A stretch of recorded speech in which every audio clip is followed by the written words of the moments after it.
उत्तर प्रदेश में मुख्यमंत्री और ऊर्जा मंत्री का फरमान हवा में तैर रहा है। ट्रांसफार्मर खराब होगा तो शहरी क्षेत्र में 24 घंटा और ग्रामीण क्षेत्र में 48 घंटे के भीतर बदल दिया जाएगा। लेकिन विभाग के अफसर केवल कागजी घोड़ा दौड़ा रहे हैं। आजमगढ़ के निजामाबाद में ट्रांसफार्मर जल जाने से कई दिनों तक बिजली नहीं आई और लोग अंधेरे में परेशान हैं। लिहाजा आज पहुंच गए निजामाबाद एसडीएम कार्यालय। पहले तो शांतिपूर्वक प्रदर्शन किया और फिर निजामाबाद के एसडीएम साहब को एक मांग पत्र भी सौंपा।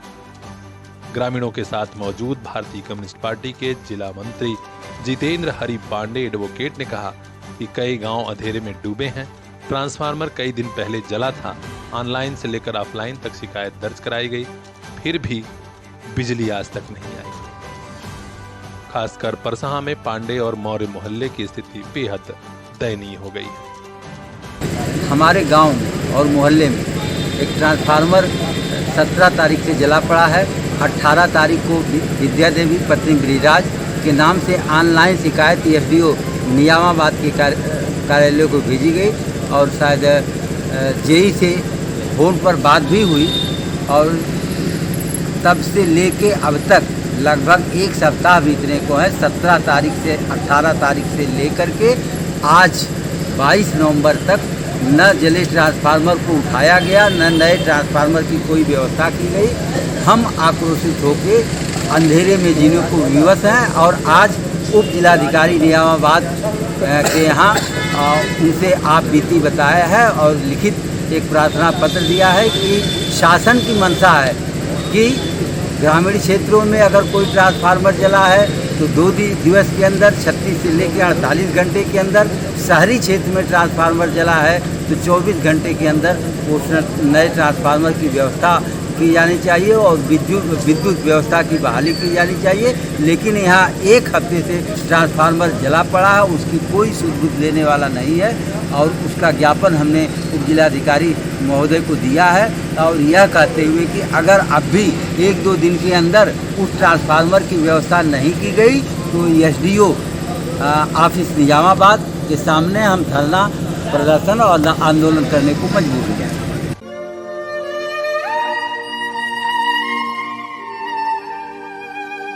कुछ बातें, कुछ यादें और कुछ मुलाकातें कभी नहीं भूलती। आइए एक मुलाकात परंपरा के साथ। साड़ी लहंगा शूट और कुर्ती का शानदार शोरूम, नरोली रोड, सिधारी, आजमगढ़।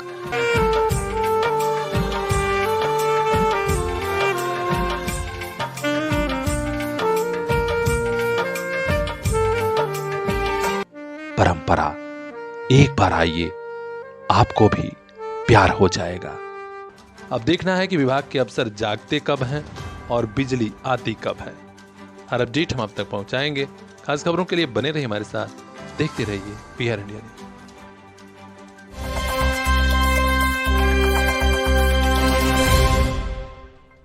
समाजवादी पार्टी के नेता रविंद्र सिंह और उनके बेटे सार्थक सिंह को लखनऊ पुलिस ने गिरफ्तार कर लिया है।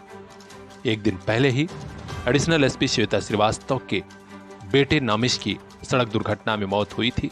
पुलिस ने जब छानबीन शुरू की तो पता लगा कि रविंद्र सिंह का बेटा सार्थक सिंह ही एसयूवी गाड़ी चला रहा था और तेज रफ्तार में उसने एडिशनल एसपी श्वेता श्रीवास्तव के बेटे नमिश को टक्कर मार दी थी। जनेश्वर मिश्र पार्क से स्केटिंग करके लौट रहे नमिश की इस टक्कर में मौत हो गई थी। पुलिस ने जब सीसीटीवी फुटेज आसपास के खंगाले तो पता चला कि समाजवादी पार्टी के नेता और पूर्व जिला पंचायत सदस्य रविंद्र सिंह का बेटा सार्थक सिंह एसयूवी चला रहा था। उसका एक साथी भी गाड़ी में था, देवश्री नाम है। दोनों ने पहले मासूम नमिश को टक्कर मारी और उसके बाद फरार हो गए। पिता पुत्र को गिरफ्तार कर लिया गया है और दोनों के खिलाफ गैर इरादतन हत्या का मुकदमा दर्ज कराया गया है। श्वेता श्रीवास्तव के पति अभिनय गुरुग्राम में काम करते हैं। उन्हें भी खबर मिली तो राजधानी लखनऊ भाग कर आए। पूरा परिवार सदमे में है। पुलिस चाहती है कि कहीं और किसी को ये टक्कर न मारे, इसके लिए इनके खिलाफ सख्त एक्शन किया जा रहा है। निश्चित तौर पर लोग यही चाहते हैं कि ऐसे स्टंटबाजों और तेज गाड़ी चलाने वालों पर सख्त एक्शन लिया जाना चाहिए, क्योंकि हर रोज सड़क हादसे हो रहे हैं। हर रोज किसी न किसी की जान जा रही है। खास खबरों के लिए बने रहे हमारे साथ। यूपी हेड आनंद गुप्ता की रिपोर्ट, PR इंडिया न्यूज। हर हाथ में मोबाइल हो, अपनी अलग स्टाइल हो। Shri Balaji telecom, civil line चौराहा, आजमगढ़। दशहरा और दिवाली ऑफर का लाभ उठाइए। अपनी पसंद वाला मोबाइल आज ही ले जाइए। अभी कांटेक्ट कीजिए 8400776054। पता याद रखिए, वही आपके सपनों वाली मोबाइल का खास showroom Shri Balaji telecom, civil line चौराहा, आजमगढ़।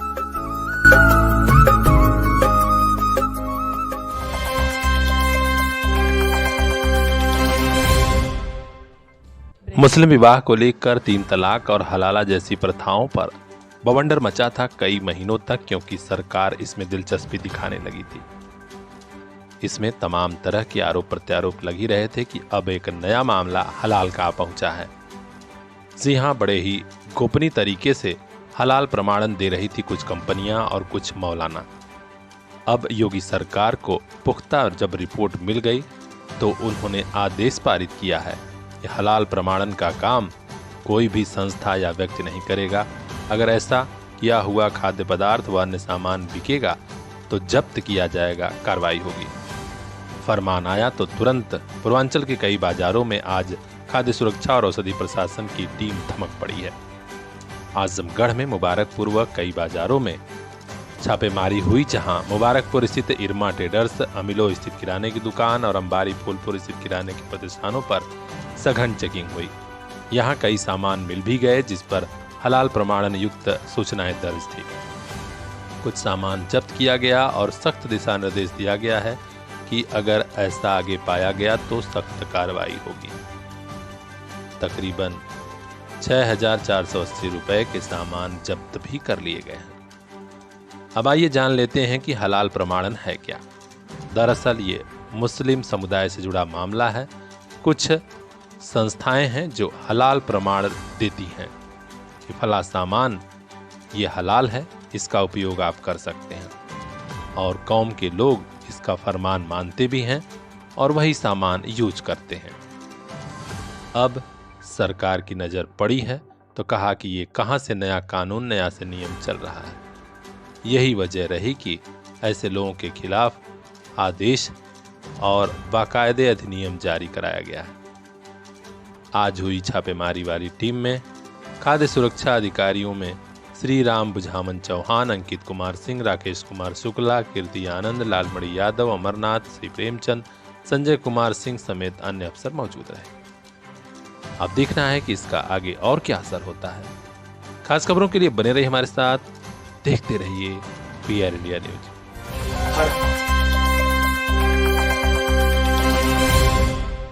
विश्व कप के फाइनल में भारतीय टीम हार गई। उसके बाद नेताओं के ऐसे बयान आ रहे हैं कि पूरे देश में उबाल है।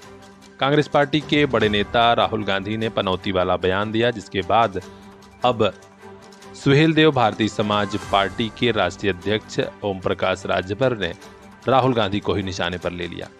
उन्होंने ललकारते हुए कहा कि देश के लिए और भारतीय कांग्रेस के लिए कौन पनौती है, राहुल गांधी देख सकते हैं। 2014-2019 सारे लोकसभा चुनाव राहुल गांधी के नेतृत्व में कांग्रेस ने लड़ा और बुरी तरह फजीहत हुई, पूरा देश जानता है।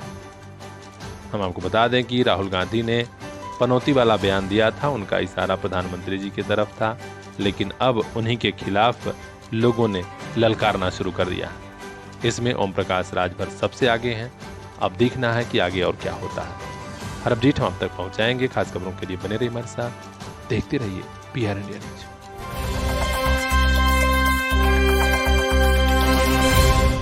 पानी की व्यवस्था को लेकर ये देखें, अगर सरकार हर एक चीज का खोज खबर रखे तो ऐसी बहुत चीजें की कोई लाभ नहीं मिला है हम लोग को।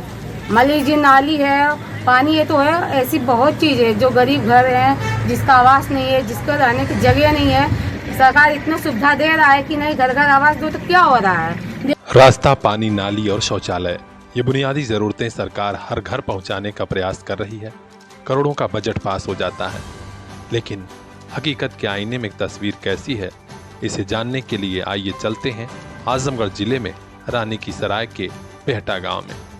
यहाँ एक परिवार है, जिलाधिकारी से लेकर मुख्यमंत्री की हेल्पलाइन तक गुहार लगाई गई, लेकिन शिकायत पर शिकायत चलती रही, कार्रवाई नहीं हुई। लेकिन शिकायतकर्ता रामदुलारे गौड़ ने हार नहीं मानी। आज 3 साल 4 साल हो गया और किसी तरह उम्मीद जगने लगी है। आज खुद आजमगढ़ के कमिश्नर मनीष चौहान के कार्यालय से फोन आया कि आपके यहाँ नाली बनने वाली है। विभाग के अवर अभियंताओं की टीम भी पहुंची और निरीक्षण किया। उम्मीद जगी है परिवार को कि जल निकासी की व्यवस्था हो जाएगी।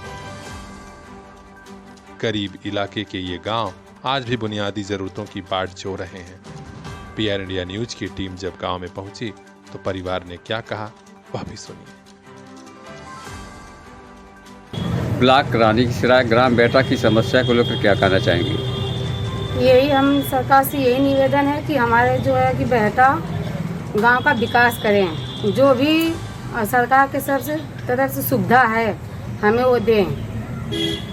तो यहाँ पर जो आप लोगों की समस्या है, कहीं न कहीं देखा जाए तो जो है क्या नाम से नाली की व्यवस्था नहीं है और न ही नाली की पानी की व्यवस्था को लेकर। ये देखें, अगर सरकार हर एक चीज़ का खोज खबर रखे तो ऐसी बहुत चीज़ें की कोई लाभ नहीं मिला है हम लोग को। मान लीजिए नाली है, पानी है तो है, ऐसी बहुत चीज़ें जो गरीब घर हैं, जिसका आवास नहीं है, जिसको रहने की जगह नहीं है, सरकार इतना सुविधा दे रहा है कि नहीं घर घर आवास दो, तो क्या हो रहा है। देख लीजिए हमारे देवरान हैं, उनके 2 बच्चियाँ ऐसी हैं, कमाने वाले खाने वाले कैसे काम चलेगा। क्या बच्ची विकलांग है? क्या है? हाँ विकलांग है। आज तक कोई पास नहीं उनको, तो बच्ची में लड़की है तो विकलांग है। अरे वहाँ लड़की तो देखा विकलांग है। सरकार क्या सुविधा दे रहा है हम लोग को? न कोई जो है कि न आवास, न कोई चीज़ का सुविधा हम लोग को नहीं है।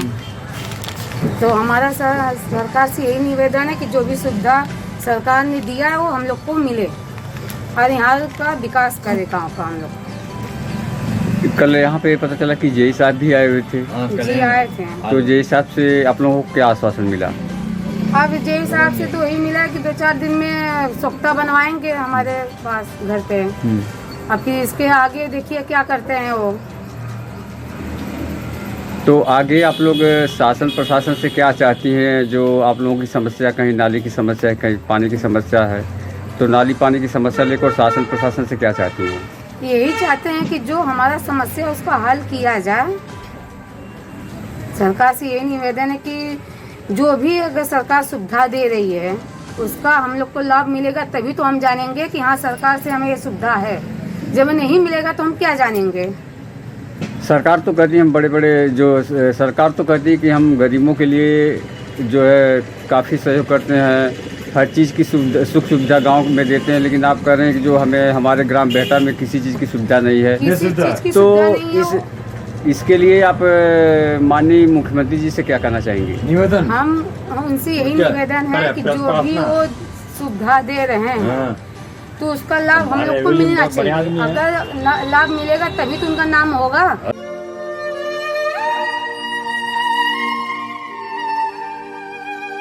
कुछ बातें, कुछ यादें और कुछ मुलाकातें कभी नहीं भूलती। आइए एक मुलाकात परंपरा के साथ। साड़ी लहंगा शूट और कुर्ती का शानदार शोरूम, नरोली रोड, सिधारी, आजमगढ़।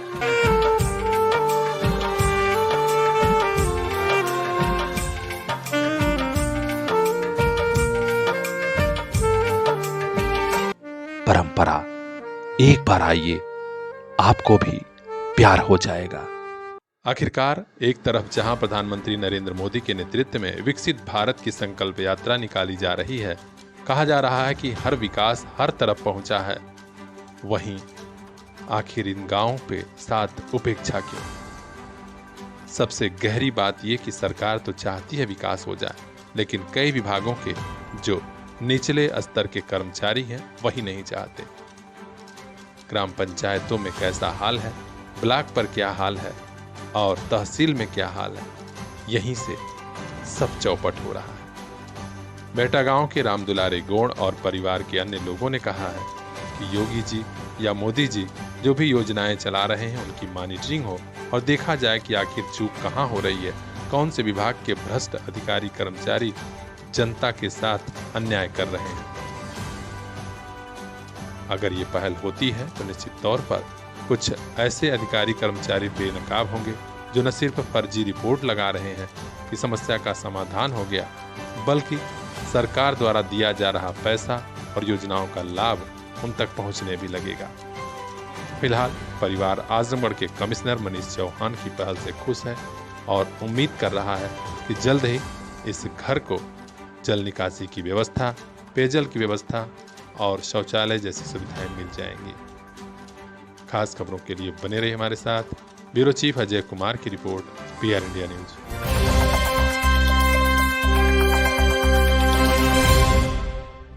पुरानी पेंशन के लिए आग तो लाखों लाख कर्मचारियों के दिलों में सुलग रही है, लेकिन तारीफ करनी होगी रेलवे से जुड़े तमाम संगठनों की, जिन्होंने सरकार को, व्यवस्था को भी एक मौका दिया और कहा कि हम लोकतांत्रिक ढंग से वोटिंग करा रहे हैं अपने कर्मचारियों से। अगर 60% से ज्यादा वोटिंग पुरानी पेंशन के पक्ष में हुई तो शंखनाद होगा एक बड़े आंदोलन का। जरा देखिए कैसे वोटिंग शुरू हो गई है। पुरानी पेंशन बहाली संयुक्त मंच और all India railway men's federation के संयुक्त आह्वान पर नई पेंशन खत्म कर पुरानी पेंशन लागू करने के लिए हड़ताल होनी है कि नहीं होनी है, यही राय जानने के लिए कर्मचारियों और अधिकारियों से वोटिंग कराई जा रही है। 21 नवंबर से 23 नवंबर तक गुप्त मतदान होना है और गुप्त तरीके से यहां बता देना है कि हाँ, हमारा मत क्या है। इसके साथ ही हॉस्पिटल, सिविल विभाग, बिजली विभाग के कार्यालयों में भी मोबाइल बूथ बनाए गए, जहां बढ़ चढ़कर कर्मचारी और साथ साथ महिला कर्मचारी मतदान कर रही हैं। इस अवसर पर all India railway men's federation के जोनल सचिव प्रदीप शर्मा के साथ DLW मेंस यूनियन के महामंत्री अरविंद श्रीवास्तव ने कहा कि हम लोग चाहते हैं कि पूरे देश के कर्मचारियों, खासकर रेलवे कर्मचारियों का मत जान लिया जाए, और अगर हमारे साथी साथ देंगे और उनका इरादा रहेगा तो पुरानी पेंशन के लिए आर पार की लड़ाई होगी। सरकार को भी झुकने पर मजबूर कर दिया जाएगा। राष्ट्रीय कार्यकारिणी के सदस्य अभिषेक वर्मा, उपाध्यक्ष अविनाश पाठक, कोषाध्यक्ष त्रिलोकी सिंह, रंजीत कुमार, शिव कुमार यादव, संजय कुमार शुक्ला, प्रदीप पाल, हरिश्चंद्र दीक्षित, SP राय, नीलेश राय, कमलेश सिंह, हरीश कुशवाहा, शुभम चौधरी और अरुणेंद्र विश्वकर्मा समेत तमाम पदाधिकारी बढ़ चढ़कर इसमें सहयोग कर रहे थे। बनारस रेल इंजन कारखाना में बड़ी संख्या में लोगों ने मतदान कर दिया है। यूनियन के महामंत्री अरविंद श्रीवास्तव ने कहा है कि हम लोग जल्द ही इस पर ऐलान करेंगे। तो देखना है कि हड़ताल पर क्या रहा। हर अपडेट हम आप तक पहुंचाएंगे। खास खबरों के लिए बने रहिए हमारे साथ, देखते रहिए PR इंडिया न्यूज।